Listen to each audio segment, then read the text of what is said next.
காய்ஸே காலையிலே எழுந்திரிச்சிட்டு ஒரு பிளாக் காஃபியை போட்டு அப்படியே இன்னைக்கு ஒரு இடத்துக்கு போக போகிறோம். சரி, அந்த இடத்துக்கு போகிறதுக்கு ரெடி ஆகிட்டு அப்படியே நம்ம டப்புன்னு கீழே இறங்கி வந்தா வண்டி ஃபுல்லாக டஸ்ட்டாக இருக்கு. சரி, அந்த டஸ்ட்லாம் தொடச்சிட்டு அப்படியே நம்ம வண்டி எடுத்துட்டு போக வேண்டிய இடத்துக்கு கிளம்பியாச்சு. இன்னைக்குன்னு பார்த்து சரியான வெயில் அடிக்குது. சரி, இந்த வெயில் தாங்காதுன்ட்டு கொஞ்சம் தண்ணியை குடிச்சிட்டு அப்படியே நம்ம நெக்ஸ்ட் ஸ்பாட்டு ஜூஸ் கடைக்கு நிப்பாட்டியாச்சு. ஒரு கேரட் ஜூஸ் வித்தவுட் சுகர் ஒன்று போட சொல்லிட்டு அப்படியே அந்த ஜூஸை குடிச்சிட்டு ஒரு சில வேலையெல்லாம் முடிச்சுட்டு ரிட்டர்ன் அப்படியே நம்ம வீட்டுக்கு வந்தாச்சு. வீட்டுக்கு வந்து மேலே ஏறி போனா அம்மா நமக்கு பிரியாணி செஞ்சு வச்சிருக்காங்க.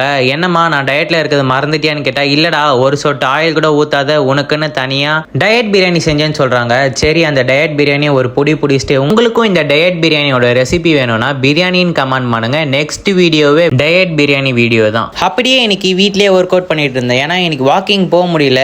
ஏன்னு பார்த்தீங்கன்னா காலெல்லாம் கத்துது. டே கொஞ்ச நாளாக ரெஸ்ட் குடுறான்ட்டு, இல்லைனா நாளைக்கு ஓடவே முடியாதுறான்னு சொல்லிச்சு.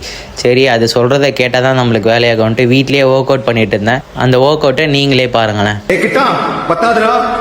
இது பத்தாது. உன் கையை உடைச்சாலும் சரி, காலை உடைச்சாலும் சரி, நீ ஓடிக்கிட்டே இரு.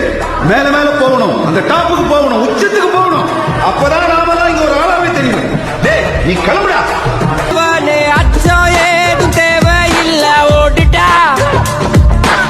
கண்ணவ மறைச்சிட்ட பட்டை இல்லடா, கண்ணுக்கு தெரிவது தட்டை இல்லடா, திமிருக்கு பகை இல்லடா, பயந்த உடலுக்கு உயிர் இல்லடா.